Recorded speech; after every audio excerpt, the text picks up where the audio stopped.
मेरा नाम ज्योत्सना है और अभी इन्होंने जिसकी बात की वो सेंटर स्लम एरिया में है और मैं उसी स्लम एरिया में पैदा हुई और वहीं पे बड़ी हुई।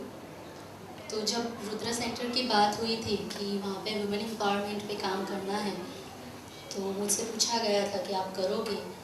तो निर्णय लेने में मुझे 3 साल लगे कि मैं वहाँ पे काम करूँ कि ना करूँ, क्योंकि स्लम एरिया से बाहर निकलकर मानव साधना संस्था में मैंने काम किया। वहाँ पे हमारे जो गुरुजन हैं वीरेन भाई, जयेश भाई, अनार दीदी, उनके साथ रहकर बहुत कुछ सीखा मैंने। और स्लम एरिया से बाहर आकर इतनी बड़ी दुनिया देखी मैंने और वापस फिर उसी दुनिया में जाना काम करने के लिए मेरे लिए बहुत ही मुश्किल था। लेकिन फिर भी मैंने वो चैलेंज एक्सेप्ट की, क्योंकि मुझे लगता था कि जो भी उस जगह को ऐसे इंसान की ज़रूरत है अभी शुरुआत में कि जो उस जगह को समझ सके, उसी मिट्टी से हो, वहाँ पे रहने वाली औरतों की जो समस्या है उसको समझ सके, वही वहाँ पे काम कर सकता है। क्योंकि हमें प्रोजेक्ट्स क्रिएट करके वहाँ पे उनके ऊपर एक्सपेरिमेंट नहीं करने थे, लेकिन वहाँ पे जाके उस मिट्टी को पहचान के, उन लोगों को पहचान के हमें कुछ ऐसे प्रयोग करने थे जहाँ से वो लोग बाहर आए। मुझे लगा कि क्या हो सकता है मेरा बेस उस काम को करने के लिए। तो मतलब मुझे भी समझने में पूरे कुछ वक्त लगा कि क्या बेस हो सकता है। कुछ शिविर में हम बहनों को लेके जाते थे तो लोग हमेशा यही बात करते थे कि अत्याचार हो रहा है महिलाओं पर, उनके साथ ये गलत हो रहा है और 2500 सालों से पुरुषों ने औरतों पे अत्याचार किए हैं, तो हमारी बारी है, हमें दिखा देना। मुझे सवाल हुआ, मैं अपने आप से प्रश्न करती थी कि अगर माना जाए कि 2500 साल ये गलतियाँ पुरुषों ने की है, तो वही 2500 साल वाली गलतियाँ हम औरतें अब फिर क्यों दोहराएं, फिर उसी संकरे गली में क्यों जाए, जबकि हमारे सामने इतना बड़ा विश्व है, इतनी सारी अपॉर्चुनिटीज़ है। भगवान ने दोनों को ही अलग अलग एनर्जी दी है, स्त्री और पुरुष दोनों को, तो दोनों की ऊंच नीच की तो कहीं बात ही नहीं आती। तो जो मैंने एक्सपीरियंस किया वो ये है कि कहीं पे इंफॉर्मेशन के कारण तकलीफ है, कहीं पे समझदारी नहीं है, तो हमें वही करना है। हमें वो छोटी छोटी गैप्स जो पहचाननी है और उसी के हिसाब से हमें वो गैप्स को भरना है, बजाय ये कि हमें उनको समझाना है कि अत्याचारों को मत सहन करो या ये मत करो या इनसे मत जुड़ो। हमें उनको नई नई अपॉर्चुनिटीज़ दिखानी है कि इतना बड़ा विश्व है, अब छोटी सी खिड़की तो बोलो। तो मैं कर पाई क्योंकि मेरे पीछे इन 3 लोगों का हाथ था, उन लोगों से मैंने काफ़ी कुछ सीखा है। और हमेशा ये एक बात मुझे बहुत ही इंस्पायर करती है, ईश्वर दादा और मेरे पिताजी की डेथ ने मुझे बहुत ही अवेक कर दिया है। उन लोगों ने पूरी ज़िंदगी जो भी काम किया, चाहे उन्होंने इतने बड़े स्ट्रक्चर्स बनाए हो या कुछ लेके नहीं गए अपने साथ, तो उनकी जो बातें थी, उनके जो इंस्पिरेशन थे, वो आज हम लोग फॉलो कर रहे हैं।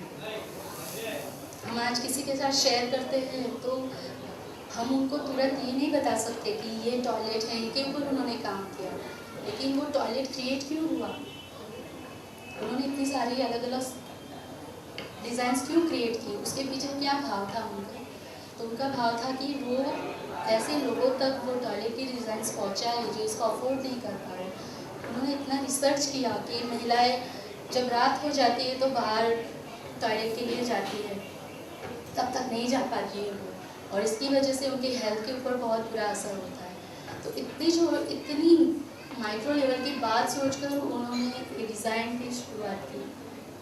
मेरे पिताजी ने मुझे, तो उनकी डेथ को लेकर भी मुझे बहुत ही धक्का लगा कि उन्होंने भले मुझे अच्छा मतलब बहुत पक्का मकान है नहीं दिया, उन्होंने मुझे शायद हायर एजुकेशन नहीं दी पाए, वो मुझे बोल सकते कि न्यूट्रिशन फूड भी शायद वो मुझे नहीं दे पाए, लेकिन उन्होंने हमेशा हम 5 भाई बहन हमसे यही बात की कि ज़िंदगी में कुछ भी हो जाए मगर अपने एथिक्स को कभी मत छोड़ना, हमेशा देखना कि तुम्हारा दिल क्या बोलता है।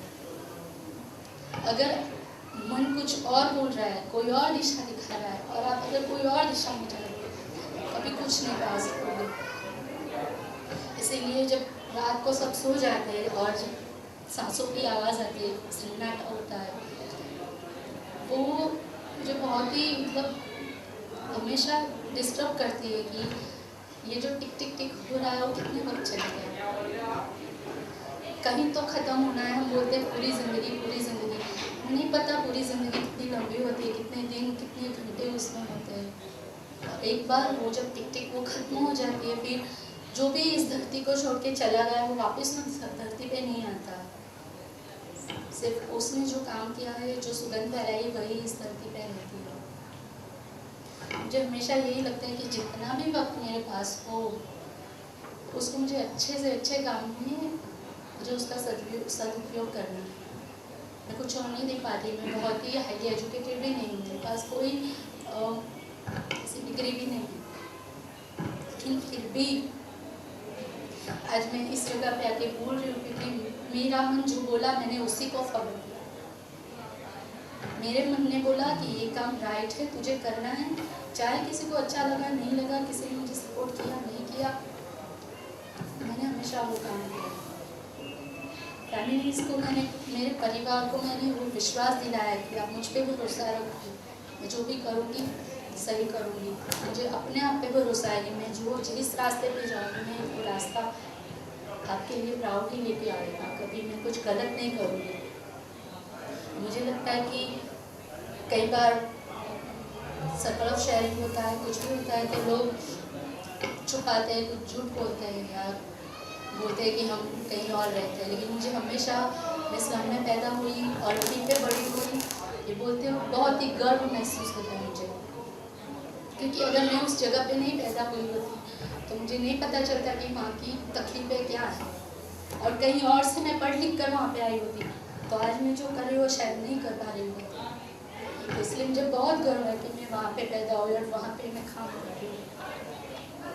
सब लोग बहुत, मैंने पढ़ा है कहीं स्पिरिचुअल किताब में कि जब आप एक सर्कल पूरा करते हो तो आपकी ज़िंदगी पूरी हो जाती है। वो सर्कल पूरा करने में आप अपनी ज़िंदगी का सारा वक्त लगा देते हो। मुझे लगता है कि मैंने इतनी उम्र में मैं वो सर्कल ख़त्म कर दिया है। मुझे ऐसा बहुत दिनों से लगता है कि जिस जगह से मैंने मानव साधना में आने की शुरुआत की थी, एडोलेसेंट प्रोग्राम में आने की शुरुआत की थी, उसके बाद अलग अलग अपॉर्चुनिटीज़ जैसे मिलती गई, जैसे मैं आगे ग्रो होती गई और आज फिर से मैं उसी जगह पे बने हुए रुद्र सेंटर पे काम कर रही हूँ। मुझे लगता है कि मैंने अपनी जर्नी वहाँ से एक जर्नी मैंने ख़त्म कर लिया, अपना सर्कल ख़त्म कर लिया है। तो लोगों के लिए मुझे लगता है कि वही मैं शेयर करती हूँ लोगों के साथ, जो मेरा एक्सपीरियंस है, जो मैंने अपनी बुद्धि पे परखा है। बहुत सारे लोगों को मैं पहले सुनती थी और बहुत सारी इंस्पिरेशनल बुक्स भी मैंने पढ़ी है, लेकिन वो सारी स्मशान वैराग्य जैसी हो जाती थी। मतलब पढ़ते थे तो ऐसी एनर्जी आ जाती है और ये करना है, लेकिन जब हम एक्चुअली हमारे जो इन्वायरमेंट है उसमें जाते थे तो वो सब हवा हो जाती थी। मतलब हम तैयार ही नहीं होते थे उस जो भी होता है वो जोखिम जो बोलते हैं, गुजराती में बोलते हैं सामा प्रवाह, वो लेने के लिए तैयार ही नहीं थे। सबको फिर वो फैक्टर में रहने की ऐसे होते थे, अच्छा इसमें तकलीफ आई, संकल्प करते थे, लेकिन जैसे ही कुछ हवा का झोंका आया सब छोड़ देते रहे। छोटी सी अप्रिशिएशन नहीं मिली तो नेगेटिव थॉट आ गया। तो मैंने अपने आप से प्रॉमिस किया, मैं जो संकल्प करूँगी उसको अपनी ज़िंदगी में पूरा करूँगी, क्योंकि ज़िंदगी एक ही बार मिले, बार बार नहीं मिलती। अगर मिलेगी भी तो पता नहीं मैं ज्योत्सना होगी या कौन होगी। तो संकल्प मुझे पूरा करना है, और इसीलिए जो भी मैंने पढ़ा, जो भी मैंने सुना लोगों से, उसको मैंने अपनी बुद्धि की परख किया, अपनी बुद्धि से उसको परखा कि क्या ये सच है या नहीं। इसलिए मैं कभी भी अगर कोई रास्ते पे जा रही हूँ और कुछ भी गलत होता है, किसी भी इंसान को मैं दोष नहीं दे सकती कि मैंने इनको फॉलो किया था इसलिए आज मैं इस परिस्थिति में हूँ, मेरे साथ ये हुआ है।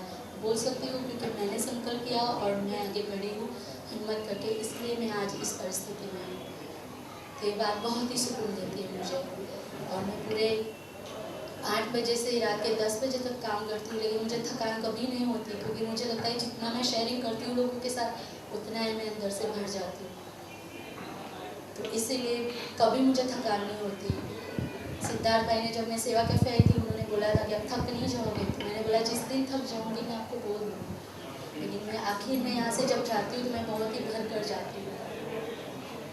तो मुझे नहीं पता यहाँ पे आकर शेयर करने का मतलब क्या, मेरा मतलब इतनी कम उम्र में मैं आपके साथ क्या शेयर कर सकती हूँ, लेकिन इतना ही कह सकती हूँ आपको कि आपका मन जो बोले उसको फॉलो करो। अगर आपको लगता है कि आप जिस प्रोफेशन में हो वो आपको सुकून नहीं दे रहा है, कुछ और है, तो आप उसी को फॉलो करो, क्योंकि आखिर में वही आपको सच्चा रास्ता दिखाती है। दुनिया जिस रास्ते पे जा रही है वहाँ पे जाने की ज़रूरत नहीं है। आपका मन जो बोलता है उसको फॉलो करो, क्योंकि ये मेरा एक्सपीरियंस है।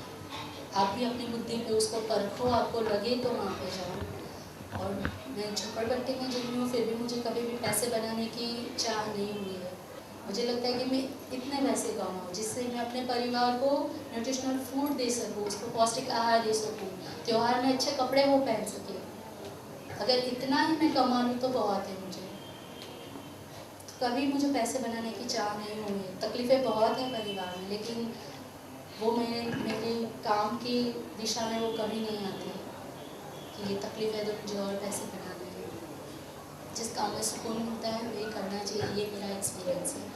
और इसके लिए मैं बहुत ही कृतज्ञता फील करती हूँ हमेशा हमारे तीनों गुरु के लिए। मैंने उनको पहले दिन से, जिस दिन मैं मानव साधना में आई, उस दिन से मैंने उन लोगों को अपना गुरु मान लिया था, क्योंकि मैंने और लोगों के बारे में मैंने सिर्फ पढ़ा है, गांधी जी के बारे में मैंने सिर्फ पढ़ा है, मैंने उनको देखा नहीं।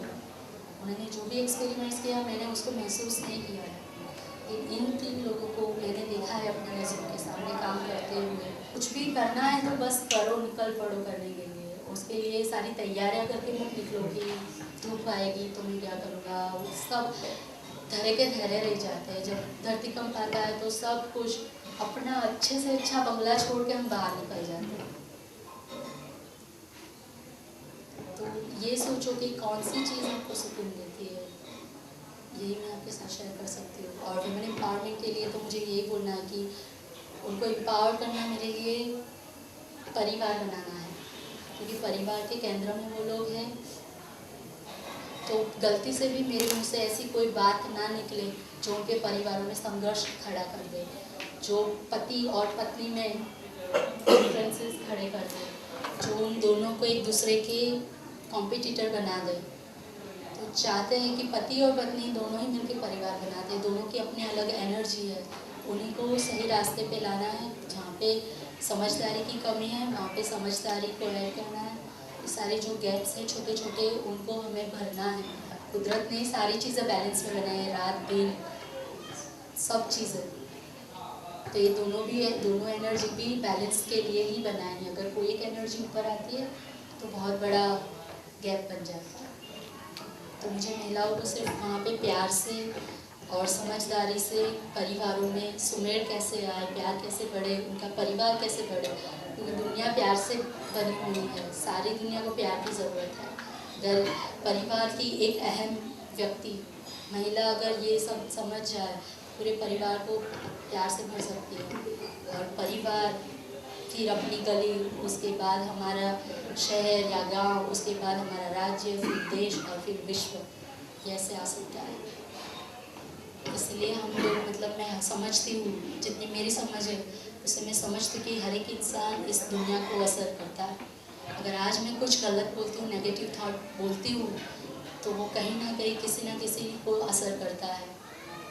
तो जब हम कुछ बोलते हैं उसके ऊपर भी बहुत ही हमें ध्यान रखना होता है। तो मैंने ये प्रैक्टिसेस की है। मैं 3 साल पहले बहुत ही मैं शॉर्ट टेम्पर हो सकती थी, ऐसा बोल सकते हैं हम लोग, क्योंकि मेरे रिएक्शंस बहुत ही सॉलिड हुआ करते थे। अगर मुझे कुछ गलत लगा है तो बहुत ही इंस्टेंट में उनको आंसर कर देती, ये गलत है, ये हो सकता। धीरे धीरे मैंने एक ओरिएंटेशन हमारा हुआ था, उनमें हमें बताना था कि हमारे स्ट्रेंथ और वीकनेसेस क्या है, जिसमें मैंने लिख के दिया था कि मेरा आत्मविश्वास और मेरे विचार ये मेरी स्ट्रेंथ है, लेकिन मेरा जो गुस्सा है और मेरा जो इंस्टेंट रिएक्शन है वो मेरी बहुत ही बड़ी वीकनेस है। तो मैं चाहूँगी कि मैं आने वाले दिनों में इसके ऊपर काम करूँ, और आज मैं कह सकती हूँ कि मैंने इसके ऊपर बहुत ही काबू पा लिया है। आज अगर मुझे गुस्सा आता है तो मैं उस एनर्जी को ट्रांसफॉर्म कर सकती हूँ, यहाँ तक मैंने अपने आप को डेवलप किया है। तो हैबिट की ही बात है, जो आपने बोला था कि हैबिट, उसकी ही बात है। तो अगर मुझे गुस्सा आ रहा है तो मैं कोई और बात करूँगी, अगर मुझे गुस्सा आ रहा है तो मैं कुछ पढ़ने लगूँगी, किसी और से बात करने लगूँगी, किसी इंसान पे गुस्सा आ रहा है मैं बाहर चली जाऊँगी। तो इसे एनर्जी को ट्रांसफॉर्म करते गई और अपने गुस्से में मैंने काबू पा लिया। तो यही मेरी प्रैक्टिस थी। और आज मुझे अगर कोई बोलता है तो मैं यहाँ तक सोच सकती हूँ कि उसने कुछ गलत बोला है, गंदा बोला है, तो सुन के मैं अपने कान क्यों गंदे करूँ, वो देख के मैं अपनी आंखें क्यों गंदी करूँ, उसको अपने दिल में लेकर मैं अपना दिल क्यों गंदा करूँ। और अगर किसी से मेरी अनबन हो गई है तो वो अनबन में खींच कर इतनी लंबी क्यों करूँ कि मेरे 24 घंटे खराब हो जाए। अगर मेरी किसी से अनबन होती है तो मैं कोशिश करती हूँ कि वो अनबन तुरंत ख़त्म हो जाए, क्योंकि मुझे इतने कम वक्त में से वो वक्त मुझे ऐसे बर्बाद नहीं करना है, लड़ाई झगड़े में या नफरत में या अनबनाव में। इसलिए वक्त का सदुपयोग करने के लिए मैं जितना जल्दी हो सके सुलह करने की कोशिश करती हूँ। तो यही मेरी प्रैक्टिस है। उन्होंने बोला था कि प्रैक्टिस के बारे में शेयर करना, तो इन्हीं प्रैक्टिस ने शायद मुझे, मतलब लोग बताते हैं तो मुझे पता चलता है कि मैं सहना अब सीख गई हूँ, मैं सह सकती हूँ कुछ। और जब हम सहना सीखते हैं तो हम दुनिया को कुछ दे सकते हैं, ये मेरी समझ है। तो इसे समझ के साथ मैं काम कर रही हूँ और बहुत ही गर्व से मैं बोल सकती हूँ कि हाँ, मैं स्लम में पैदा हुई और स्लम में बड़ी हुई, और उन लोगों को इस जीवन में कुछ तो मुझे ऐसा देना है, कुछ अच्छा विचार देना है या कुछ अच्छी आदतें देनी है जिसकी वजह से उनकी ज़िंदगी में कुछ परिवर्तन आए। शेयर तो करना ही है एटलीस्ट, अगर मैं कर पाऊँ ना कर पाऊँ वो अलग बात है, लेकिन मुझे उनके साथ ये चीज़ें शेयर तो करनी ही है कि देखो दुनिया इतनी बड़ी है, एक खिड़की खुलने की देरी है। बस इसीलिए मैं रुद्र सेंटर पे हूँ और सब लोग के सपोर्ट से मैं आगे बढ़ रही हूँ। तो आपने प्रैक्टिस के बारे में बात की, इसलिए मैंने आपके साथ शेयर किया। बहुत ही धन्यवाद।